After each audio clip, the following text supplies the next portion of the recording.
Welcome to the Investor Financing Podcast, where we interview real estate investors and lenders so you can learn all the secrets to getting your projects funded and scale your portfolio. Learn about fix and flip loans, BRRRR financing, rental, fix to rent, commercial, multifamily bridge loans, business loans, and so much more. And now, your host, Beau Eckstein. All right, everybody.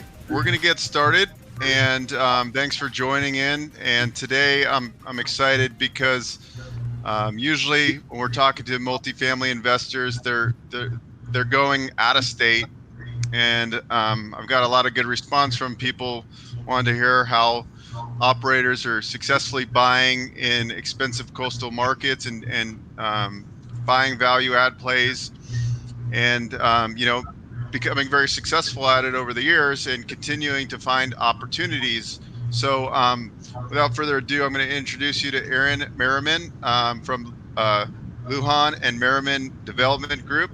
Thanks for joining us. Will you kind of give it just a basic overview of your company, how you started, and then we'll dive in from there? No, absolutely. Thanks a lot. And thanks for having me, Beau. Looking forward to it. Lujan Merriman Development Group, my business partner, Aaron Lujan, and I, we have the same first name, but we've been working together since 2005.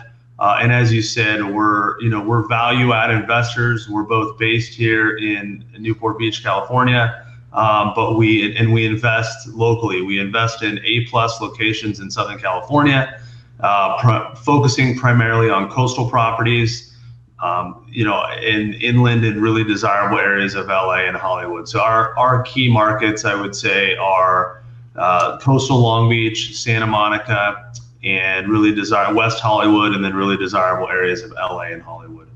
Our business model is a bit unique because we're focusing on buildings that are typically 75 to 100 years old.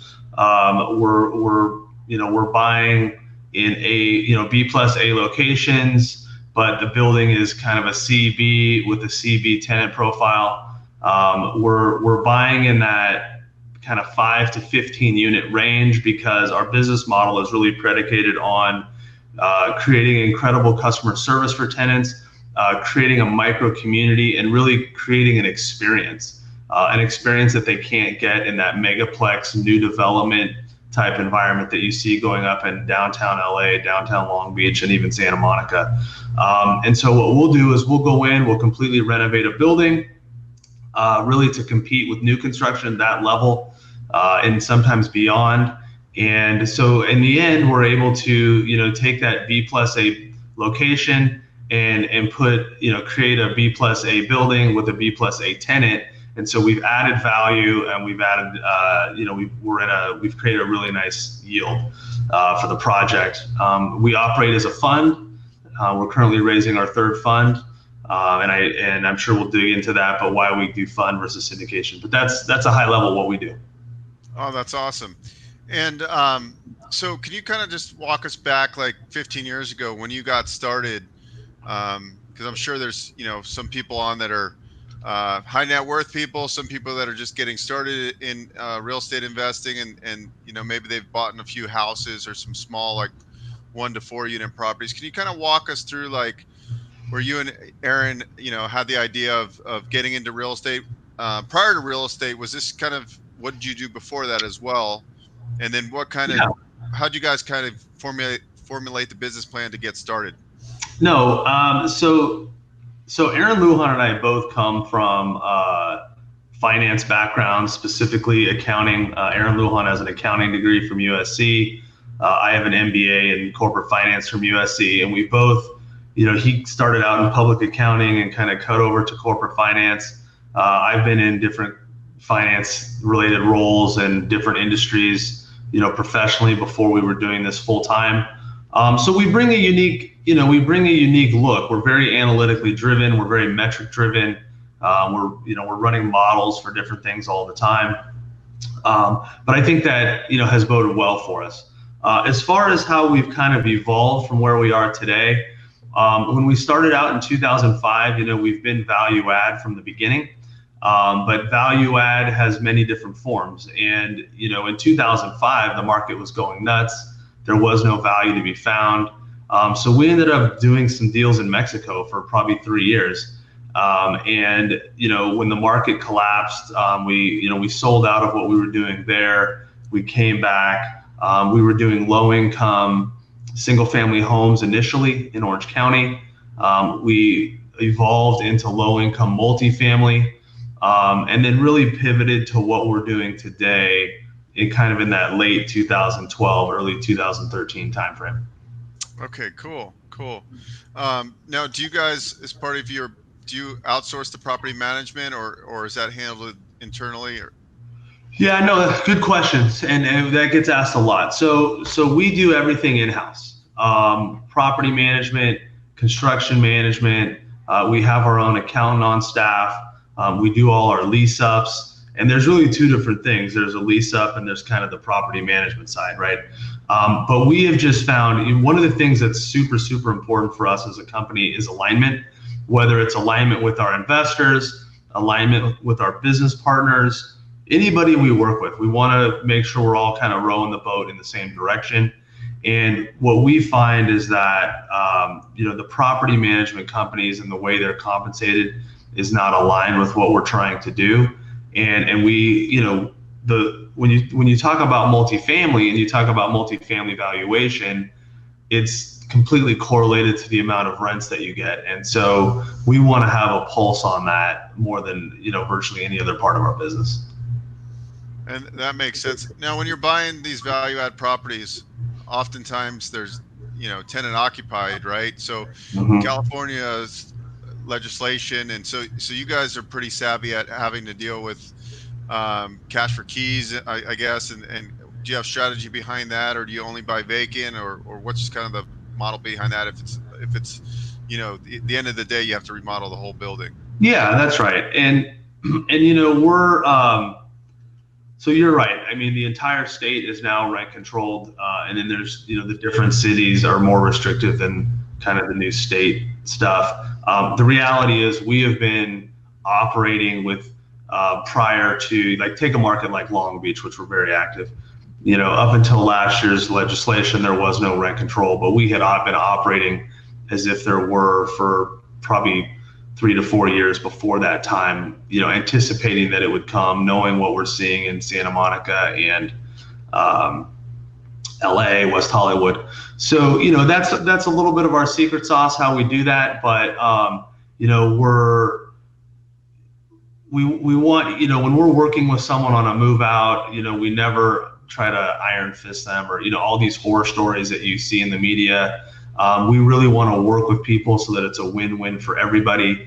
There's been many cases over the years where, somebody has really been almost on an island stranded because they're very low income. They maybe have medical issues. They don't have the means to move, and they wish they could because they want to move closer to family, closer to support. And so we work with them to do that. Certain markets like a Santa Monica, like a West Hollywood, when we do acquisitions and part of our underwriting, we're ideally looking for some some vacant units. We're underwriting based on kind of what the tenant profile, looks like, how long they've been there, those kinds of things. But knowing that on those projects, you're probably going to renovate more like 1 or 2 units at a time versus the entire building. You'll never get to that point. But the way the valuations work, that's completely okay. And in Long Beach, for example, we can typically do an entire building at one time. So it's a case by case, but it's certainly, it's top of mind, because if you do it wrong, it's going to be a problem. And what's kind of your avatar type property is 5 to 15 units, and just with a value add component. And how do you source most of your deals? Do you just have a strong broker network, or are you guys finding off market opportunities through the brokers or wholesalers? What's been kind of your kind of bread and butter where you're finding? Yeah, and kind of to your first question. So the buildings that we buy, and through this time with COVID, we've really been building out our YouTube channel. So anybody that's interested, take out our YouTube channel. We've got past projects, but you'll see a theme. And really what it is, we want private entrances. We want that type of building that's going to create an experience. And it's hard to get that experience when you start pushing past that 15 unit range. And that's why we're focused on the size that we are. We joke, if it looks like a prison, it doesn't matter how nice the unit is. On the inside, people aren't going to want to pay big money to live there, right? And then as far as sourcing, most of our deals are done off market, and that's part of just the relationships that we've built over many, many years. We really pride ourselves on doing what we say we're going to do. We don't retrade. We don't do all the things that brokers get burned on all the time. If we say we're going to close, we're going to close. We're going to close at the price we agreed, unless something catastrophic comes up during due diligence. But yeah, it's brokers, attorneys, escrow companies. Some of our best business partners are also investors of ours. We did a deal last year, and we got it because the broker on the deal, I coached his son in football, right? And so that's kind of unique, but he knows what we do, and we have a good relationship, and it was a trust sale, and it never hit the market, so that's the struggle with what we do. And somebody that's just coming into the marketing and want to do this, it's very, very hard to find a good deal if you're just, going to the MLS or, that kind of thing. This is your website I put up here so people can go to your website. I think great, yeah. There's links to your YouTube channel there, I believe, too. But they can also just go in the search bucket and find you pretty easy. Yeah, it's not hard to find it. Okay, cool. So before you had the fund and before you had the skill sets of raising money, when you were getting started, how were you financing these deals? Was it just like one-off investors that you were doing JVs with, or from your previous careers, did you have your own capital? Where did you start from that? We started very small, friends and family. Really, our fund one, and was like an evergreen debt fund. And we operated that from 2005 to basically 2018. So it was a bit unique, and this is kind of part of, not coming from a real estate background. We just developed a model that we thought would work, and we were able to raise enough money against that model. But that really operated like an evergreen debt fund. So people that invest with us, they were getting direct interest. They weren't tied to any specific properties. As long as we serviced the debt, we maintained 100% of the equity in the deals that we did. And that worked well. But over time, as we kind of moved upstream into more and more expensive properties, it was getting harder to close. It's harder to raise money that way versus equity. And then we also just had a lot of our investors who, especially the ones that were local, because we have investors, I think, in 19 states now. But the local ones that kind of closer to the deals that we were doing, they knew the profits, said, hey, I don't need to necessarily have, a quarterly check. I'd love to get some equity in these deals. How can we do that? And so we looked at syndicating, but ultimately decided to do an equity fund model. And that's what Fund 2 was. So Fund 2 was our first equity model, our first equity fund. We launched that in mid-2018. That was a $15 million fund. So we raised that. It's fully deployed now. The fund is closed. And then we launched Fund 3, which has a $100 million target. And we launched that last year, second half of last year. $100 million. Wow. Yeah. And so far, you guys have done about 100 million in transactions so far. Is that? It's I think it's a bit over that, but yeah. Wow, that's incredible. So you're actually right now in growth stage. I heard today that you actually got a property in contract. Yeah, we did. Yep. And that's Luhan's. So Luhan is on the acquisition side of the business. I'm on the capital raising, investor relations, and then we kind of co-manage other parts of the business. But that's right. So that's a great relationship too. I think a lot of people, because you guys have been partners for so long, that somebody's strong in one sector versus the other sector. So on a daily basis, you're basically sharing your past results and bringing in new investment dollars. And then who underwrites the deals typically first? Is that Lujan then?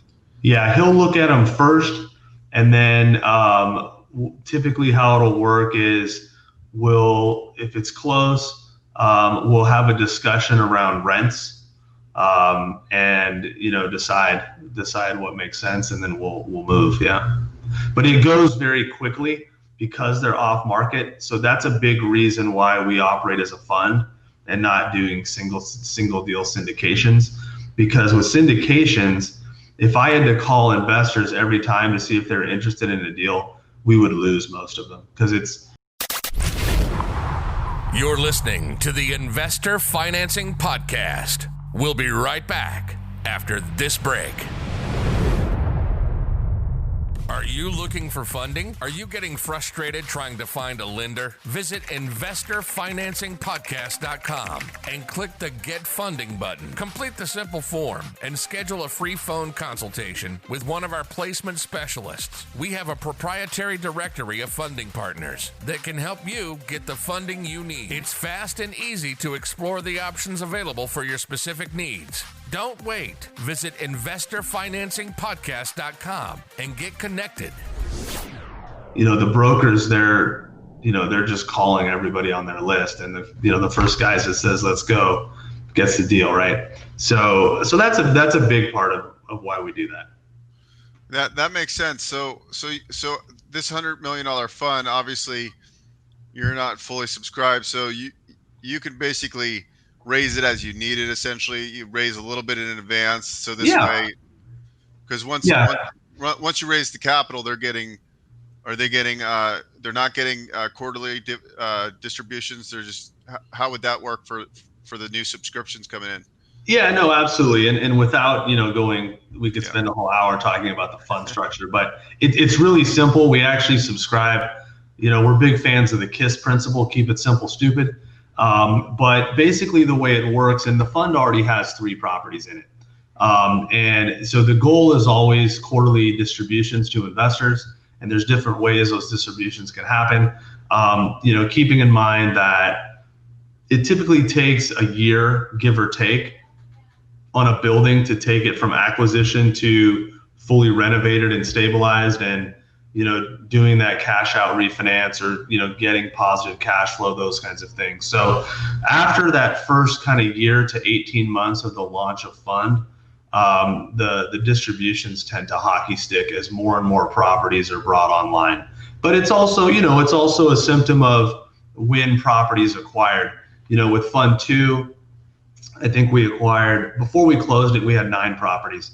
So we acquired 6 properties in the first 3 months, and then we acquired 6 properties in the second 6 months. So there was a lag, and it's because the capital raising kind of hockey stick that second 6 months, which then drove more acquisitions, and so we're bringing those to stabilization later in the cycle. But that's how it works. And even with COVID right now, is your collection, have you been affected at all, or just minimally? No, everybody's affected by COVID. If they say they're not, they're lying. People are affected in different ways. Our rent collections have been phenomenal. We only had 1 tenant that was impacted by COVID and lost their job. Where we're feeling it more is on the rent up of buildings in certain areas. So you take a market like West Hollywood, who is more impacted because you have a lot of people that are in the entertainment industry that live in that area. They also tend to have a very conservative feeling about COVID and the impact on them versus like Long Beach or Orange County. And so they're just less willing to move, less willing to look. So units have sat longer, right? And we monitor stuff very, very closely, leads, prices, all this kind of stuff. And so we got to a point where we've said, okay, we're not lowering prices, but it paid off. We just 2 days ago rented a 2-bedroom in West Hollywood near the Sunset Strip for almost $4,000 a month and a 24-month lease. Okay, so it pays to be patient. We've had very good success. I mean, we completely finished renovating and rented up 2 buildings in the month of March in Long Beach. But we had to do a little bit more concessions. Prices were a little softer, but we said, look, because think back to March and April. I mean, it was, there was a lot of concern because you just didn't know April 1st what was going to happen with rent collections. So we were hyper focused on getting really, really strong tenants in, and just getting it going, so we didn't have buildings sitting vacant. Going back, when you're sizing up these new deals that come through, you get a lead from a broker. Hey, this is a hot property. I mean, do you have like an internal, or do you have like a go-to construction crew that they come walk the property with you? I mean, do you kind of have multiple contractors that you work with and bid it out each job differently? No, so we have a full-time construction manager that works for us. He's our employee. We've done so many of these that Aaron Lujan and I can walk a property, and typically when we're doing that initial walkthrough with acquisition, for acquisition, we will have our construction manager with us, because for sure he's going to pick up on things that we don't, but we also underwrite our deals assuming the worst, right? So here's a great example. We have a 5-unit building in Fund 3 that has ocean views in Long Beach. It's an amazing property. It's a 100-year-old building. We underwrote the thing assuming we're going to have to repipe the whole thing. We just did the walkthrough 2 days ago. We're going to start renovating. The thing had been repiped with copper, maybe 25 years ago. So the plumbing is going to be a lot less than we originally expected. But, you kind of plan for the worst. We'll go in if we think there's some like structural issues, foundation issues, right? That scares a lot of people. We've made a lot of money buying buildings with foundation issues. You just have to know ahead of time. It can usually always be fixed. And you just got to send the right guys in. So, and then beyond that, we've obviously got 50 to 100 guys at any time that are doing different things for us. Those are all 1099 vendors. We have kind of our core guys, but we're trying people out periodically, and just different things happen. So, but there's definitely, it's not like you're every property having 5 things bid out, right? Like 5 electricians, 5 plumbers, that kind of thing. Yeah, that makes sense. And kind of circling back on when you're acquiring these properties because of your fund structure, when we talked on the phone, you were telling me that what I also liked is, a lot of people are always trying to get max leverage, but you guys are very conservative. So you're usually only levering the properties at about 60%, meaning you're bringing in 40% from fund money, including on top of that the capex then is all allocated. Yeah, it's actually even lower than that. So yeah, we're really, really conservative. Our investment is conservative. I mean, we stress that when we're talking to people. We also give tours as well, which is kind of unique. So anybody that's interested in investing with us, we'll meet with them in Long Beach, and really in an hour and a half can show them many, many properties. 2 of the 3 that are in Fund 3 are in Long Beach, so I can show those. We can walk them. But our typical deal, we're buying at 50 to 55% LTV. We renovate with cash. So by the time it's been renovated and stabilized with new tenants, we're probably down around 30%. And then at that point, we'll look to do a cash out refinance, bring it back up to that 50 range, give or take. And then the entire fund is going to operate, because that's the thing you always want to look at, right? Like what does the fund look like? And that's always in that kind of 45 to 50, maybe 55, depending on timing. So very conservative. Cash is king. We want healthy rents. And because of our model, typically on that cash out refinance, and the properties that we're dealing with in the cap rates, because remember, the areas that we're operating have much, much lower cap rates at stabilization than the inland markets. So there's many examples where we can have most of our money out of the deal and still have a very conservative LTV within a year to a year and a half of acquisition. Which is great. So in the residential space, they call it burring, buying, fixing, then refinancing and pull your cash out. So that's your model. Do you ever go in and just want to flip the properties? Do you ever go in and just flip, or that's not? Yeah. So flip is a 4-letter word for us. Now what we call ourselves is opportunistic sellers. So by that I mean our properties will typically generate 10 to 12, maybe 14% yield once they've been renovated and stabilized. And that's a fast time, right? I mean, that's a year to 15 months, let's say. And so, you're killing the golden goose if you just sell that thing.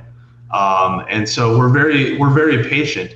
If someone comes in and they're, especially a lot of overseas investors, they love what we do because it's a turnkey asset in a dynamite area. They know we do a good job. They will pay us a premium.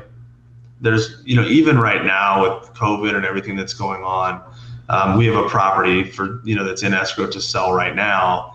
And it's, it's in contract for, what we thought it was worth when we bought the thing once it was stabilized. So nothing to do with COVID. So it's really a case by case. And with our current fund 3, we definitely want to get these things renovated, stabilized, and enjoy the cash flows. Yeah. So you really have you're really holding for 10 years plus once the refinance, or do you have like kind of an? Yeah, it's a 10-year. So fund 3 is a 10-year fund. There'll be properties that we hold for 10. There'll be stuff, because especially like you take a building in West Hollywood. So we have an amazing building in Fund 2, all right, in West Hollywood. To really maximize the value add, you need to have the time, because you need to have the time to work through those units. And you can literally double the value of the building or more just by being patient, so it's well worth your time, because there's instances where I mentioned that unit, that we just rented to close to $4,000. When we bought that building, that unit was renting for just under $1,000. So that's a huge amount of value add. Yeah, totally. What do you do when you're talking about kind of building a certain kind of feeling when you go into your properties, a unique kind of concept where it's not like these big 100-unit properties? What are kind of some of the, I guess you would say, the sizzle features, or is there kind of things you found over time that just like really draw like the tenants love, and kind of like some people aren't doing this, and that you found that really works well? Yeah, so I think what happens with a lot of the new construction stuff that goes up, especially if it's a large builder, you have people that they're just grinding everything to the lowest common denominator. They're in a cube making a decision. They don't really understand the market. They don't understand the experience. And so you end up with a building that looks like they got everything at IKEA. And so for us, remember, we're buying buildings that already have character. So when we go in and renovate, we want to maintain as much of that original character as we can, but then modernize it for what you would expect, as someone that is, has a good salary. And, our typical tenant is, the kind of that college educated millennial looking for an experience. We rent to, doctors and nurses and, tech guys that work at Amazon, and, people that are, upperly mobile young professionals. And so, all our buildings, we're putting in unit washer dryers. We're doing air conditioning. We're doing recessed lights and ceiling fans. Really nice kitchens, quartz countertops. nice tile or marble in the bathrooms. When we can, we restore the original hardwood floors. It's actually less expensive than going with something else, and it looks amazing, and really, it kind of draws that emotion out of people. Thank you. Yeah, that makes sense too, because especially right now, people are, they want the difference. They want something that's not cookie cutter, you go and you look at all these new buildings, and they all look the same, and so you're kind of bringing back, revitalizing buildings, right, and kind of more of an urban, like downtown location than these new kind of monster buildings. So that's great. No, and that's kind of the difference. The megaplex, we get a lot of people that are moving down from that, right? Because it's too noisy. They don't have good customer service if they have a problem. They don't really know their neighbors, and so we're really the exact opposite of that. Where's your bit? Are you basically expanding, or are you going to stay kind of where you're buying right now and just stay there? Or are there any other markets you're looking at locally to enter into, or do you just like where you're at and you think that's? So our goal is to manage $1 billion in the next 5 years. In the markets that we look, and again, we look as far south as Laguna Beach, hugging the coastline up to the Santa Monica, the Palisades, and then inland through the Wilshire corridor. We believe there's more than enough opportunities in these areas that we operate. There's good density, and these buildings aren't cheap. I mean, a 10-unit building in Santa Monica is going to run you $4 million, give or take. So, it's much different than if you're going into the Midwest or the South or that kind of thing, where you're looking for, these 150, 300, mega garden style apartment buildings. So we at least for right now, we have no intent, because part of our competitive advantage, I feel, is we're hyper focused geographically in really good areas. And so we're able to, understand typically with the phone call and like going on Google Maps, what something's worth, and we can underwrite very, very fast. If we were looking at other parts of the country, it's much harder to do that. I understand why people do invest out of state, if they're just more capital constrained.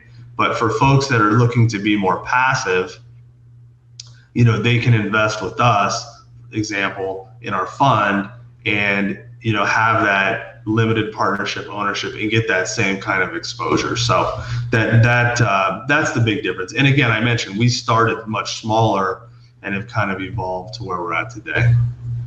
Yeah, that makes sense. I mean, for a passive investor, I think if they're looking at different, opportunities where they can put their money and they can actually drive by the property, that's more enticing for some, right? And it is, yeah. People enjoy seeing the transition, like, come and, take an initial tour, maybe, 6 months later or whatever, they go by and they tour when it's finished, or just seeing the videos and say, wow, yeah, I remember when I saw that after you just bought it. I mean, I can't even believe the transformation. So those are fun stories. I mean, we've had investors so we have kind of a standard interior paint color that we've used for years.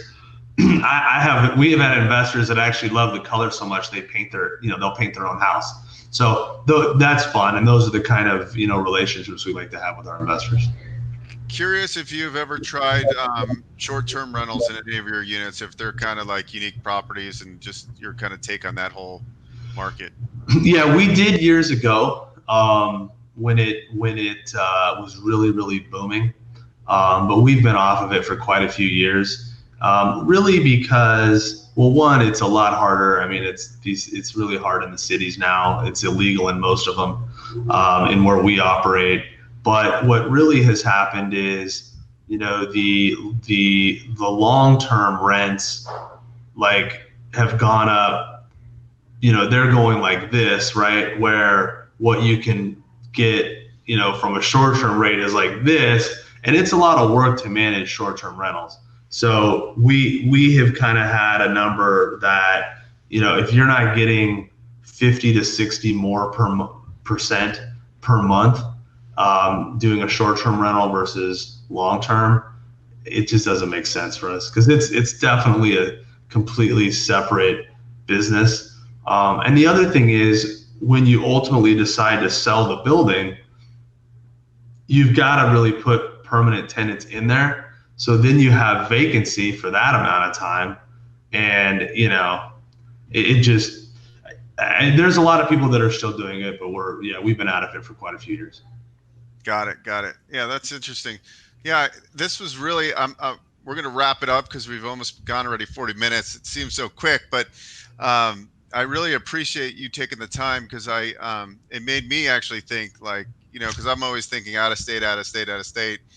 But I also think there's a great opportunity coming, because a lot of these smaller multifamily properties are their mom and pops, right? So that's also an opportunity where you can really, if you're trying to go and buy a 300 unit A-class property, you're competing with the big REITs and different things, versus, for a smaller, somebody just getting started in multifamily investing, there's a lot more opportunity, maybe even starting with a fourplex, but the 5 to 8 unit properties are probably the ones that are hurting the most, due to management right now, right? If they're not managed, the mom and pops and things like that.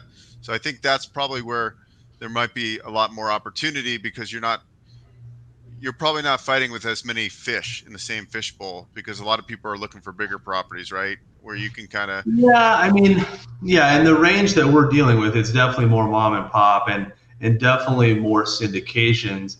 And that's where there can be the potential opportunity, because, as you know, in a syndication, if you're in distress, you're doing capital calls or you're getting foreclosed on.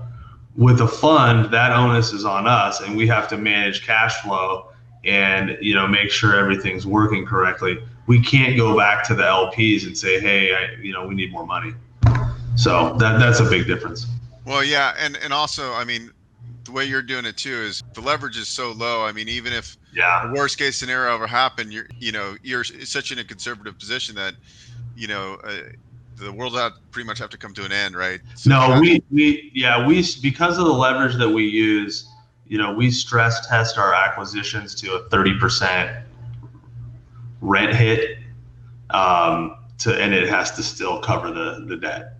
And 30% is, like you said, the world's coming to an end. If that happens, there's probably a lot worse things. There's bigger issues. We're all in the ocean or under attack. Yes, that's great. I'm putting your website up. If you guys are interested in checking them out a little bit more, there's they've got some great resources on their website. And Aaron, kind of any parting words, any wisdom you can give some of our listeners? No, just that, I love to talk real estate, and, if anybody has any questions, you're doing your own deals, happy to chat with anybody. You can email me, Merriman, like my name, at lmdg.net. There's a phone number on our website, so I'm pretty easy to get a hold of. Well, thank you very much. And thanks to everybody for listening. All right. Thanks a lot, Beau. Appreciate it. Bye-bye. Bye. Thanks for listening to the Investor Financing Podcast. For show notes and useful resources, please visit investorfinancingpodcast.com. For questions or comments, email info@investorfinancingpodcast.com. If you enjoy our show, please share it with your network. Until next time.